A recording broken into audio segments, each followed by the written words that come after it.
What if the world we know today, the very idea that a people can govern themselves, was decided in a single battle, on a single day, over 2,500 years ago? It's a wild thought. That the entire path of Western civilization, from our politics to our philosophy, hung in the balance on some sun-scorched field in Greece. On the plains of Marathon, a small band of citizen soldiers stood against the fury of a global superpower. Ancient sources suggest they had about 11,000 men, while modern estimates put the number closer to 10,000. They were outnumbered, outmaneuvered, and by all accounts should have been annihilated. This isn't just the story of how they saved their homes. It's the story of how they saved a radical, fragile new idea, democracy.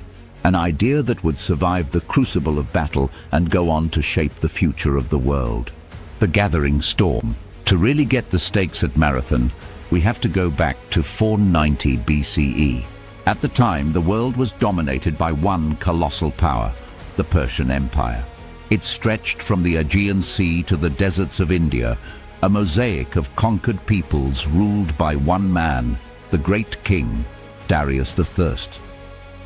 His resources seemed infinite, his authority absolute.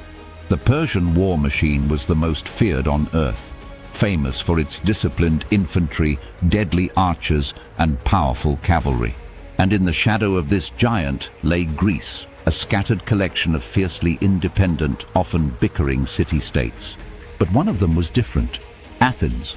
Just 17 years earlier, Athens had started a revolutionary political experiment they called Demokratia, rule by the people. It was a messy, daring, and totally unproven idea. Every male citizen got a voice and a vote. They chose their own leaders and debated their own laws. To the Persians, and frankly to most of the ancient world, it was insane. An army of citizens? A state run by amateurs? It was laughable. But this laughable absurdity would soon earn the king's wrath. The spark was the Ionian Revolt. Greek cities along the coast of modern-day Turkey, which were under Persian rule, were inspired by Athens. They rose up, kicked out their Persian-backed tyrants, and declared themselves democracies. They asked their Greek cousins for help, but only two answered: Eretria and, most importantly, Athens. A small Athenian force sailed east and helped the Ionians capture and burn Sardis, a regional Persian capital. For Darius, this wasn't just rebellion, it was a personal, unforgivable insult. The historian Herodotus tells a great story that after Sardis burned, Darius was so furious he ordered a servant to say 3 words to him at every meal: "Master, remember the Athenians." The Ionian revolt was eventually crushed, but Darius didn't forget. He wanted revenge, and his target was the upstart city that dared to challenge his empire. The storm was coming for Athens. The invasion, earth and water, in 492 BCE, Darius's first attempt at an invasion was a total disaster. A massive storm smashed his fleet off the coast of Mount Athos, forcing him to retreat. But that only made him more determined. 2 years later, in 490 BCE, he assembled a new, even larger force. This time it was an amphibious invasion. According to Herodotus, a fleet of 600 ships carrying an army of perhaps 25,000 men sailed straight across the Aegean. Before the main force arrived, Darius sent messengers across Greece demanding a jar of earth and a flask of water. This was the traditional Persian symbol of surrender, an acknowledgement that the king owned your land and your sea. Many Greek cities, terrified, gave in, but not Athens, and not Sparta. In Athens, the story goes, they threw the heralds into a pit. In Sparta, they tossed them down a well and told them to find their own earth and water there. The message was clear. War was on. The Persian fleet, led by the generals Datis and Artaphernes, swept through the Greek islands. Their first major target was Eretria, the other city that had helped the Ionians. After a 6-day siege, the city fell. The Persians showed no mercy. They sacked the city, burned its temples, and enslaved the entire population. It was a brutal, calculated message to the rest of Greece. This is what happens when you defy the great king. With Eretria in ashes, the fleet sailed south. Their destination, a wide bay on the coast of Attica. On the advice of Hippias, Athens' exiled former tyrant who was now working for Darius, they landed on the plain of Marathon. The spot was perfect for the Persian strategy. The long flat ground was ideal for their cavalry, their biggest advantage. From there, it was just 26 miles to Athens. The capital was exposed, its army seemingly trapped. The stage was set for Darius's final revenge. The Council of War, a city on the brink. News of the Persian landing sent a wave of panic through Athens. The city mustered its entire army, every available hoplite. A hoplite was a citizen soldier. One day he's a farmer or a potter. The next he's putting on 70 pounds of bronze armor, grabbing a heavy shield and a long spear, and marching to defend his home. Athens, along with about 1,000 soldiers from the loyal city of Plataea, pulled together a force of around 10,000 to 11,000 men. They were badly outnumbered and facing an undefeated professional army. Panic gripped the city's leaders. The Athenian command was a council of 10 generals called strategoi, one from each of the city's tribes. They faced a terrible choice: march out and fight the Persians on the open plain where their cavalry could ride them down, or hide behind the city walls, hope to survive a siege and pray for a miracle. The generals were deadlocked, 5 against 5. That's when Miltiades stepped in. He was one of the 10, but he was unique. He'd once ruled a territory on the edge of the Persian Empire and had even served Darius as a vassal. He knew the Persians, their tactics, their strengths, and their weaknesses. He argued passionately that waiting was suicide. A siege would just breed fear and division, and there were factions in the city who might betray them to bring the old tyrant Hippias back. Their only hope, he insisted, was to attack, and to attack now. But he was just one voice. The deciding vote fell to the polemarch, or war archon, a man named Callimachus. By tradition, he held the 11th vote. Miltiades made a desperate plea to him that has echoed through history. "With you it rests, Callimachus," he argued, "either to bring Athens to slavery, or, by securing her freedom, to leave behind a memory for all future generations. If we fight before any sickness can corrupt our citizens, then if the gods give us a fair chance, we can win." His words hit home. Callimachus cast his vote for battle. The decision was made. Athens would fight. Still, they knew the odds were long. In a desperate plea for help, they had already sent their fastest runner, a man named Phidippides, to Sparta. This is the run Herodotus actually recorded, a grueling 150-mile journey that Phidippides incredibly made in just 2 days. But when he got there, the Spartans, while sympathetic, said no. They were in the middle of a sacred religious festival, and their law forbade them from marching until the next full moon, which was still days away. The message was clear. Athens was on its own. The citizen soldiers marching out to Marathon were all that stood between the Persian Empire and their city. The standoff at Marathon for several agonizing days, nothing happened. The two armies faced off across the plain, a mile of open ground between them. The tension was thick. The Athenians had taken a strong position in the foothills, blocking the roads to Athens and protecting themselves from a direct cavalry charge. But they couldn't stay there forever. Looking down from those hills must have been terrifying. The Persian camp was a massive, sprawling city of tents. Their army wasn't just bigger. It was made up of warriors from all across their vast domain. The Athenian force, by contrast, was a small, tight-knit group of neighbors and friends. Fathers stood beside sons, brothers beside cousins. They were fighting not for some distant king, but for their own homes, their own families, and their own freedom. Their gear also showed two very different ways of war. The heart of the Athenian army was the hoplite, covered in bronze, carrying a large, heavy shield called a hoplon and an 8-foot spear. Packed together in a formation called a phalanx, they were a wall of bronze and iron, almost unstoppable from the front. The typical Persian soldier was more lightly armed, using a wicker shield, a bow, and a short spear. They relied on waves of arrows and overwhelming numbers, not a head-on clash. The Athenians were in a deadly bind. If they attacked across the plain, they'd be showered with arrows and run down by cavalry, a weapon they had no counter for. But the Persians were also reluctant to charge their lightly armored troops straight into a wall of hoplites, so they waited. And with every passing day, the risk of betrayal back in Athens grew. Something had to give. The unthinkable gamble, Miltiades' masterstroke.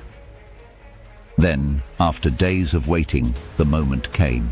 Scouts brought Miltiades incredible news. The Persian cavalry was gone. Historians still debate why. The most popular theory is that the Persian commanders got tired of the stalemate and decided to reboard their cavalry and maybe some infantry onto their ships. The new plan was probably to sail around the coast and attack the city of Athens directly, thinking its army was stuck at Marathon. Whatever the reason, it was the opening Miltiades was praying for. The Persians' most feared weapon was off the board, at least for now. It was a fleeting chance and he grabbed it. He convinced the other generals to give him command for the day and prepared to launch one of the riskiest gambles in military history. Miltiades knew a standard attack was doomed. A normal Greek phalanx had a uniform depth, but if he arranged his men in the standard way, his line would be way shorter than the Persian one, and they'd be easily surrounded. So he came up with a radical new plan. He ordered the Athenian line to be stretched out to match the length of the Persian line. To do this, he had to make his center incredibly thin, just a few ranks deep, while piling men onto the flanks or wings. This was an insane risk. The center of a phalanx was its anchor. If his deliberately weakened center broke too fast before his reinforced wings could win, the whole army would be chopped in half and slaughtered. He was baiting a trap, and the bait was the heart of his own army. The charge, for hearth and home. As the sun rose, the order was given. The omens from the morning sacrifices were good. And then the Greeks did the unthinkable. The entire line, around 11,000 men in 70 pounds of armor, broke from the hills and began to charge at a dead run across the nearly 1 mile gap separating the two armies. Herodotus notes that the Persians, seeing them coming, thought they were witnessing mass suicide. An army with no cavalry and no archers charging across open ground. They braced for an easy kill. But the charge itself was a tactical masterpiece. By running, the hoplites spent less time in the kill zone of the Persian arrows. They crossed the field faster than the archers could effectively target them, and they didn't arrive exhausted and full of arrows. They arrived like a terrifying, unstoppable wave of bronze and iron. The collision was catastrophic. The armies crashed together with a sound of splintering wood, screaming metal, and guttural yells. Just as Miltiades had planned, the fighting was toughest in the center, where the best Persian troops were. And just as planned, the thin Athenian center started to give way. It bent, buckled, and fell back, luring the triumphant Persians deeper and deeper into the trap. The Persians pushed forward, sensing victory. But on the wings, it was a completely different story. The heavily reinforced Greek flanks, commanded by the polemarch Callimachus on the right, smashed into their opponents. The lighter-armed Persian soldiers on the flanks never stood a chance against the deep ranks of hoplites. They broke, they shattered, and they ran. And then came the moment of pure genius. Instead of chasing the fleeing soldiers, the victorious Greek wings stopped, turned inward, and slammed into the flanks and rear of the Persian center that had charged into the trap. The pincer closed. The Persian elite, who moments before thought they were winning, were now surrounded on all sides. What followed wasn't a battle, it was a slaughter. Panic ripped through the Persian ranks. Trapped and terrified, their formation disintegrated, and the soldiers ran for the only hope they had left, their ships. The Greeks chased them down relentlessly. The fighting spilled onto the beaches and into the water, as the Athenians, wild with victory, tried to capture and burn the Persian ships. It was here in the final desperate fighting that the brave polemarch Callimachus was killed. When it was over, the scale of the victory was stunning. Herodotus tells us that 6,400 Persian bodies were counted on the field, and many more likely drowned in the nearby swamps. The Athenians lost only 192 men. Their loyal allies, the Plataeans, lost just 11. An entire army had been routed. A global superpower had been humiliated. And Athens, against all odds, had survived. The aftermath, a legend is born. But the danger wasn't over yet. The rest of the Persian fleet, with the cavalry now on board, was sailing around the coast, making a dash for Athens itself, hoping the city was undefended.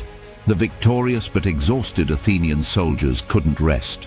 In an incredible display of endurance, they immediately began a forced march back the 26 miles to their home. This march is the historical kernel of one of the most famous stories from the battle, the legend of the Marathon Run. The popular tale you've probably heard is of a messenger, sometimes called Phidippides, running the whole way from Marathon to Athens, shouting, "Nenikekamen, we have won," before collapsing dead from exhaustion. It's a great story, but it's likely a later romantic invention that combines the real Athens to Sparta run with the army's march back home. The story of the lone runner from Marathon to Athens only appears in writings centuries later. When the Persian ships finally rounded the coast and appeared off Athens, they were met with a shocking sight. There, on the hills, waiting for them, were the same bronze-clad soldiers who had just destroyed their army. The gamble had failed. Defeated and demoralized, the Persian commanders gave the order to turn back.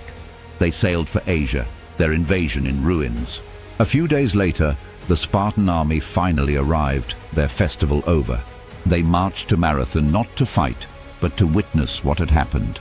They surveyed the field littered with the Persian dead, and, according to Herodotus, they praised the Athenians for their incredible victory before marching home. The 192 fallen Athenians were not returned to the city. Instead, they were buried in a great memorial mound, the Soros, right there on the battlefield, a place of honor that still stands today. The world they saved. The victory at Marathon didn't end the Greco-Persian Wars. A decade later, Darius's son Xerxes would return with an even bigger army and navy, leading to the legendary last stand at Thermopylae and the decisive sea battle at Salamis. But Marathon was the turning point. It shattered the myth of Persian invincibility. It proved to the Greeks that resistance wasn't futile, that the giant could be beaten.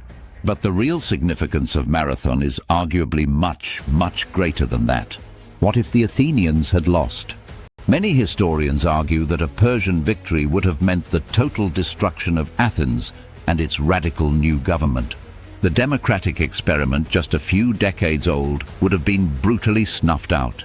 Without the confidence and prestige won at Marathon, it's hard to imagine the golden age of Athens ever happening. That was the era that followed the wars, an incredible explosion of culture and intellect that laid the foundations of Western civilization.